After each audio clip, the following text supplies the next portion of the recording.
Hello, I'm Bruce Lorincz, and this show is called Bruce on the Loose.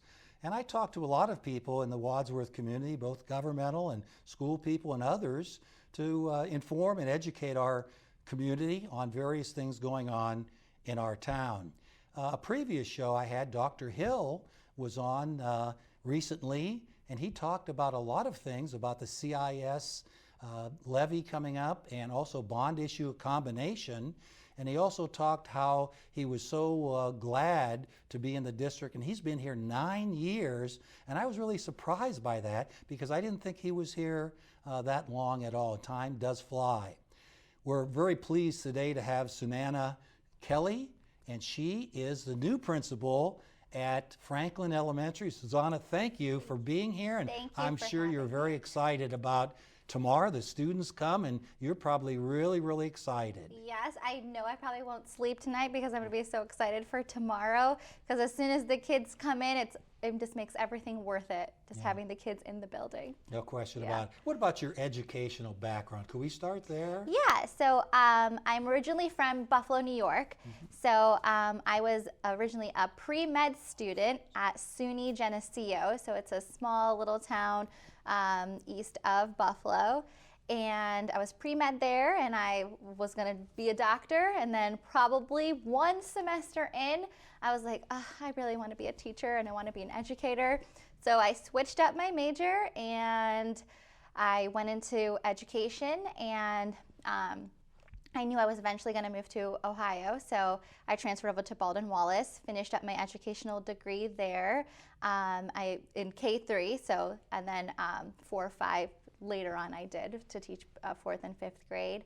And then I got my master's at Ashland University to get into administration, which was never a goal of mine until other administrators came up to me and said, hey, I think you would be really good at this principal thing.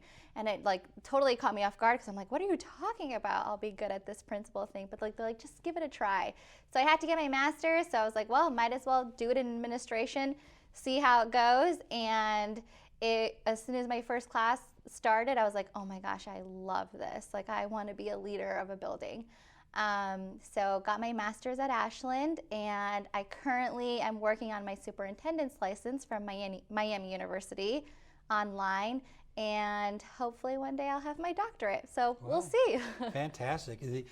Those educational goals and levels have certainly added, and you have a different philosophy. You pick up things at all those various junctures. Absolutely. What about Wadsworth? Why is Wadsworth such a special place to be an educator?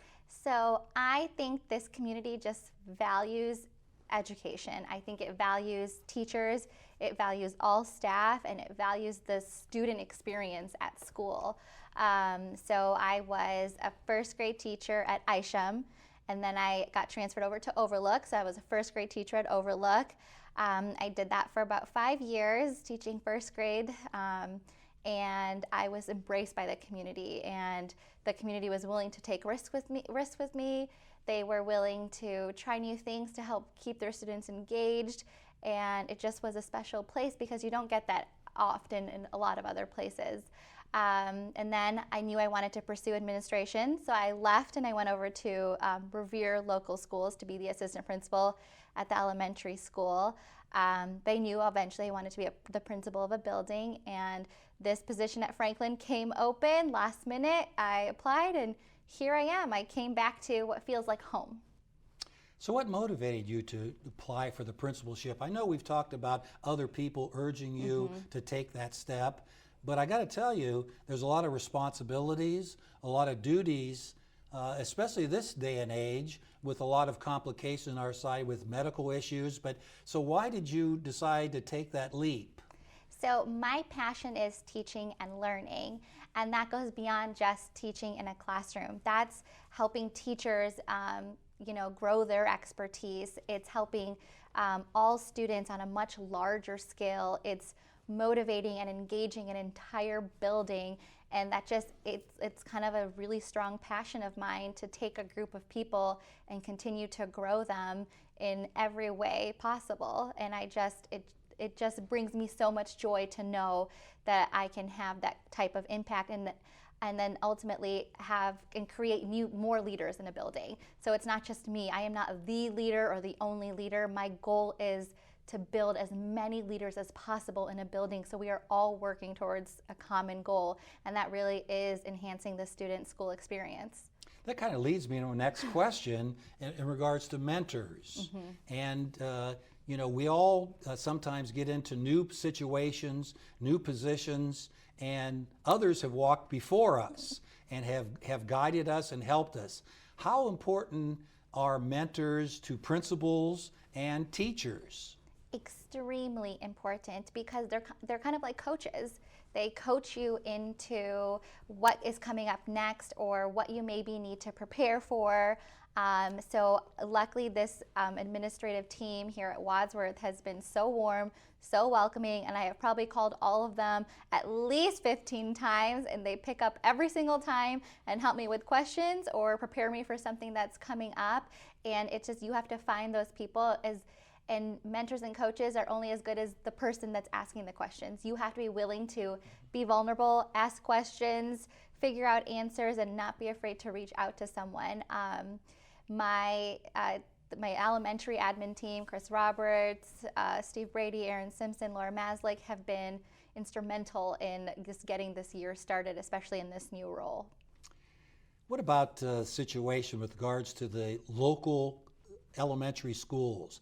A lot of districts are kind of combining larger numbers of grades, maybe K through 5. Some districts in the rural community are having K through 12 buildings. But Wadsworth is again kind of different, and they like the local elementary schools in their communities. Why do you think that's the case? I think it creates more of a family atmosphere. I have seen, like, just in these past few days that I've been at Franklin, I have families just walking to the playground. I have families stopping in to say hello, and it's just a quick walk or a quick bike ride, and it just is a family atmosphere. And every single family I have talked to, that's what they say. It's like a family here at Franklin, and I think that's what community schools provide, a family type of environment instead of a giant hub.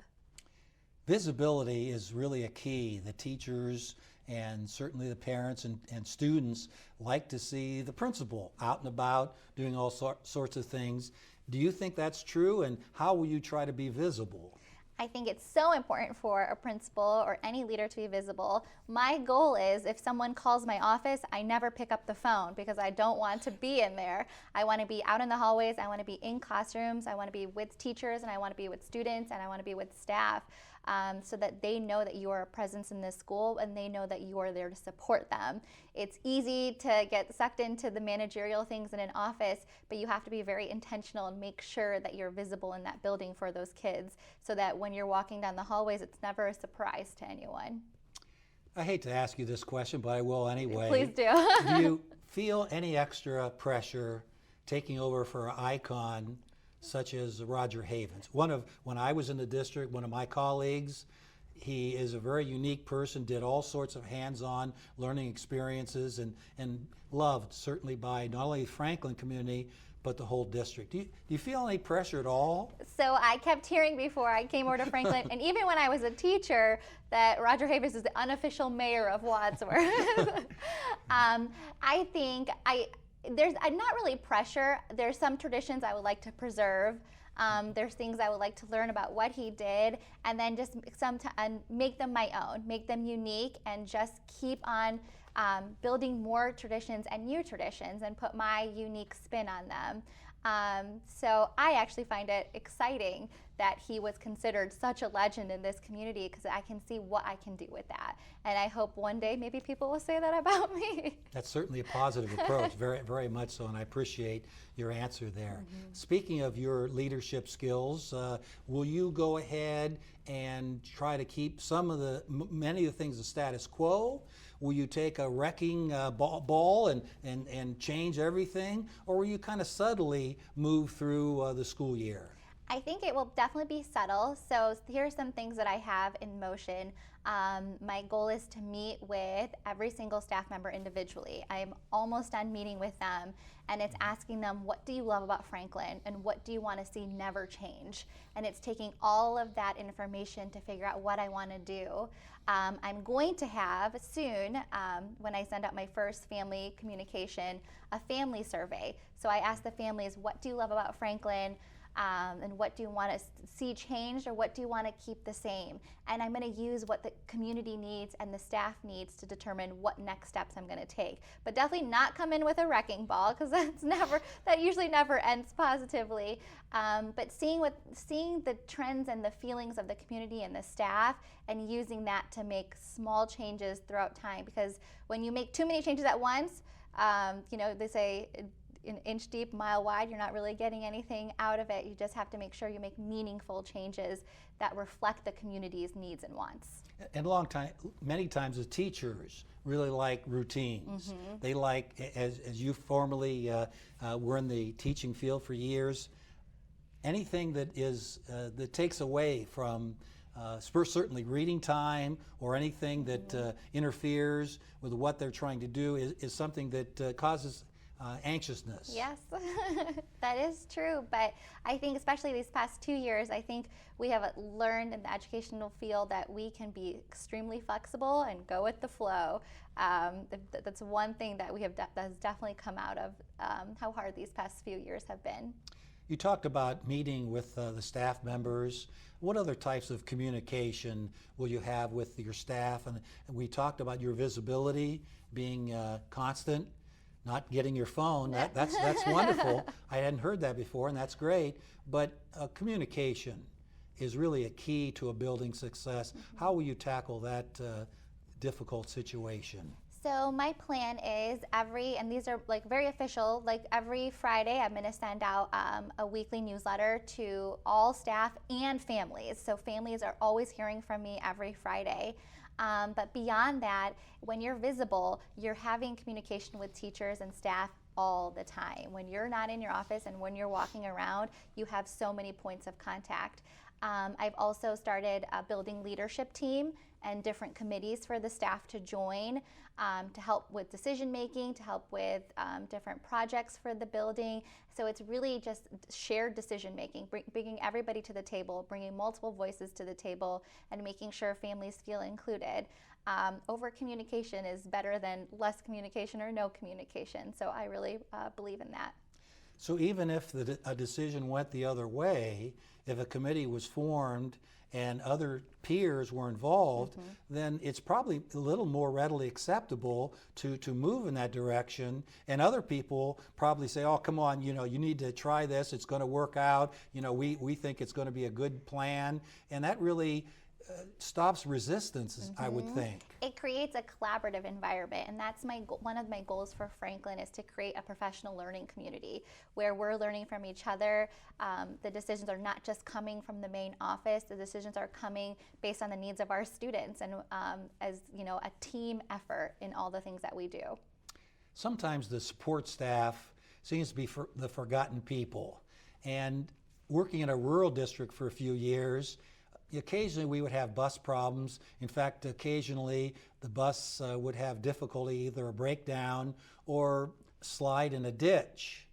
And the kids would buzz about that for several hours. Yes, I would be too. No question about it. But sometimes the drivers and the cooks and the custodians and the secretaries, the tutors and other folks, we have to really appreciate what they do, don't we? Yeah, we could not do what we do in a day without every single staff member. Every single staff member in every single role makes that building run, makes that building function. And I can say I have met now with every single staff member, and every single person cares about kids. And that's what we're there for, and every single person's valuable, and I will work really hard to make sure that they feel that way. An aspect of education that we do go ahead and utilize to some degree, but maybe we could do more. And now we see several grandparents raising children. How will you go ahead and keep the grandparents and parents attuned to the educational progress of their child? So my goal is no surprises. So I want family members, grandparents, parents, uncles, cousins, aunts, whoever is with that student. I want no surprises, and that's something that I'm going to communicate with staff, that's our goal. We want to continuously monitor our students' learning and share that student learning. And then we want our families to feel a part of our school community. We want them to be involved. We're having volunteers back in, and also we started a new Franklin social media on Facebook, on Instagram, and on Twitter. You can just find us at Franklin Elementary School, and we're going to post videos of the amazing things that happen at Franklin every single day. So that will be a daily communication, so all families can see what is happening in our building, so they feel like a part of it. Maybe we can post that on WCTV. Yeah, that would be so great. They really know what is transpiring and how they can help. Now, there may be some students moving in to the district from other places. It seems like there's homes being built and purchased here in town. And also those that maybe went to school for a while and then went to the Wadsworth Wired. They may be a little bit behind in their academic progress. Have you thought about ways in which teachers might catch some students up that are a little behind? So I believe the goal of educators is to meet every single kid where they are. So despite everything that's happened these past few years, despite being wired, it's our job as educators to meet students where they are, no matter what the circumstance is. So we find out where they are, and we work hard to cater our teaching and our practices and help them grow. So, and I think that's constant with every single year. So I think that just stays the same. You meet the kids where they are and you help them grow from where they are, and it just goes with differentiating our learning, changing things up for kids who need extra help, or sometimes changing it up for kids who need enrichment. So as long as you meet them where they are, they will grow. That's not a very easy task, though, is it? Especially, No. I'm not sure what the numbers have been, but I know Wadsworth has tried to reduce the numbers of students from high 20s to maybe even lower 20s. Does that make much of a difference if you have 29 versus 23? I think it depends on who you ask. Okay. But I think good educators who grow students, there could be a large class or a small class, but that educator will know the needs of those students, figure out what their strengths are, and figure out their areas of growth and make it happen. I have seen it over and over again. So it is a difficult task. It's you put a lot of heart and a lot of effort into it, and I'm always in awe of staff members working with kids and all the amazing things that they do.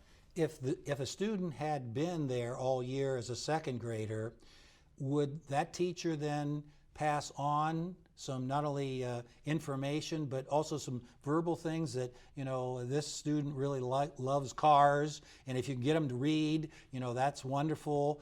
Does that really help to have some predisposition of students, and again as meeting them where they are?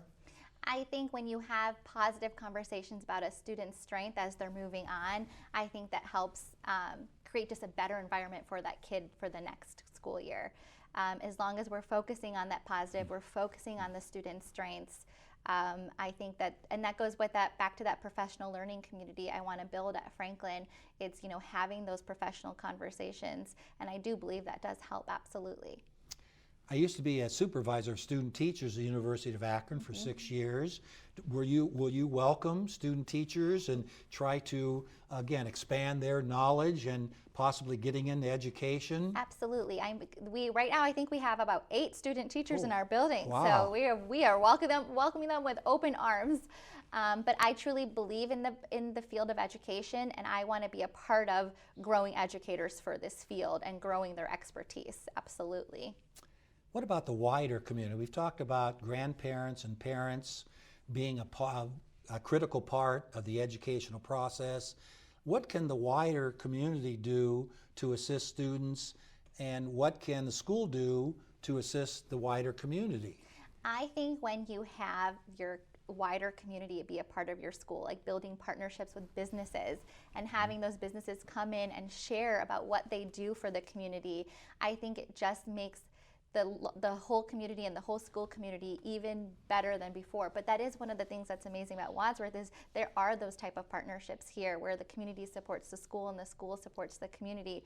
But I hope to bring in businesses, bring in partnerships. I have to kind of figure out exactly who those people are, right? But I've seen it happen before, and I just think that's the ultimate goal. You have to keep up those partnerships, and that helps with just the continuous support of our community with our schools. One other thing I thought about with the parents and grandparents linked to the school is when we have parent-teacher conferences. I think that's a great opportunity for the home to go ahead and link up with the school and ask about ability and socialization and so many key questions that they can glean from the teacher. And sometimes the parents, and this is, I guess, a pet peeve, some of the parents that you really would expect to come in and need to come in don't come in and talk to the teachers.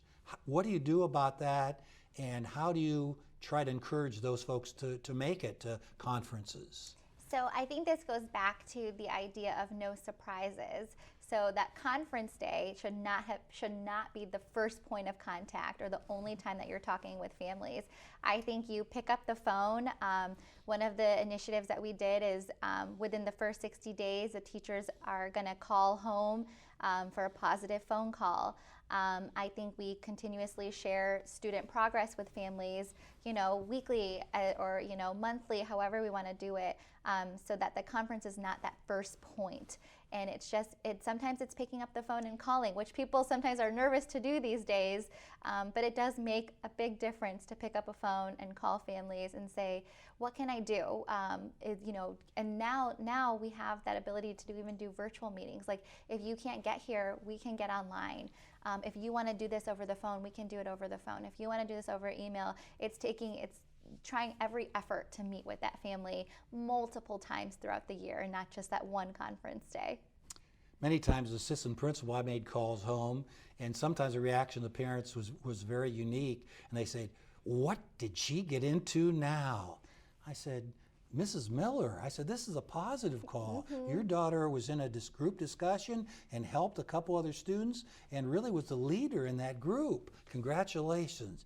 She goes, "Oh, we will have a very good supper tonight." Yeah. And I said, "Yeah." Yep. I think those positive points of reference are so important for families to hear. That's why we're doing that, making a positive phone call home within the first 60 days of school, so that, it's not always about, student progress or an area of growth where, it's the whole child matters. Sunaina, you picked quite a year to get your start as a principal with COVID-19. What are some of the steps that your building will take to ensure student safety? Well, we are going to follow our district guidelines, which are on the website. Masks are optional right now, but we're going to, this is something I think all elementary schools always do, is teach healthy habits. It's teaching how to wash your hands properly, it's using sanitizer, and those are types of things that have always been in place, and it's just making sure that we continue to teach those healthy habits to students, like using a tissue or covering your cough, just being really intentional about how we are teaching students to stay healthy. It's really important for principals to continue to grow. You have given your aspiration about continuing your education, but what about seminars and conferences whereby principals learn about the current trends and both positive trends and things that we have to look out for and guard against, challenges? Are those very important to principals? Extremely. I think when you're a principal or an educator of any sort, you have to be a forever learner. You have to be constantly learning. You have to be improving your practice, because if you think you're done, then something is definitely wrong. And so I just signed up for one today with my admin team about learning more about reading and writing and how we can improve it in our buildings. So that just never stops. It should never stop, because we keep learning more and more about how kids learn. And if we stop that, then we're going to miss something on how to grow them. The summer is a really good time for teachers to take seminars, conferences, and many do. And certainly, you know, principals take that opportunity, and again, it expands your horizon. And you sometimes, if it's a new area, you could be kind of the expert to tell other people in the building how to approach that situation. Yeah, absolutely. So like this summer I read a book called Project-Based Learning by Ross Cooper, and it just teaches different ways to be innovative, and I hope to take what I read this summer and bring it back to staff meetings and work on sharing my new knowledge with staff, and I would hope that they would do the same to each other and for me. We not only learn from our administrative staff here, but also countywide and also statewide. You know, I think sometimes we think that we're in a vacuum, we're cocooned, but we really learn from other people and other authors about things that have been around for a while that we did not notice, or new things and new techniques that have proven successful. Yeah, I think so. I was also the preschool program coordinator when I was at Revere, as well as the assistant principal, and I used to meet with the Summit County preschool administrators once a month, and it's just amazing to see how many similarities you have in your school district and how you can help each other, and how you have to sometimes find that broader community to reach out to sometimes get a fresh perspective on how to improve things or work through, problem solving something. I think you have to make sure that you're not just in your one little bubble. You always should expand out. Sunaina, we're running out of time. Maybe you could talk to your parents and grandparents and community with that camera there. And what do you want to do tomorrow? Tomorrow, I want all the students to arrive safely. I want them to feel loved, and I want them to feel safe, and I want them to feel so excited to be back in the building, to start a brand new year. And I just want to say I am so excited to work with these students and to work with the Franklin community and be back in Wadsworth, which feels like home. And I want to thank all the families so far for welcoming me, all the staff and administration for welcoming me and making this a very smooth transition. And please find us on social media. You'll see amazing videos, especially for tomorrow, a first day video of all of our students enjoying the first day of school. And thank you so much for having me. Principal Kelly, thank you for joining us today, Thank and you. good luck for this school year. I'm sure it was very exciting for you. Thank you very much. I'm happy to be back. Thank you for viewing Bruce on the Loose, and we will talk to an individual coming up right around the corner on Fair Districts in the Buckeye State. Thanks for viewing.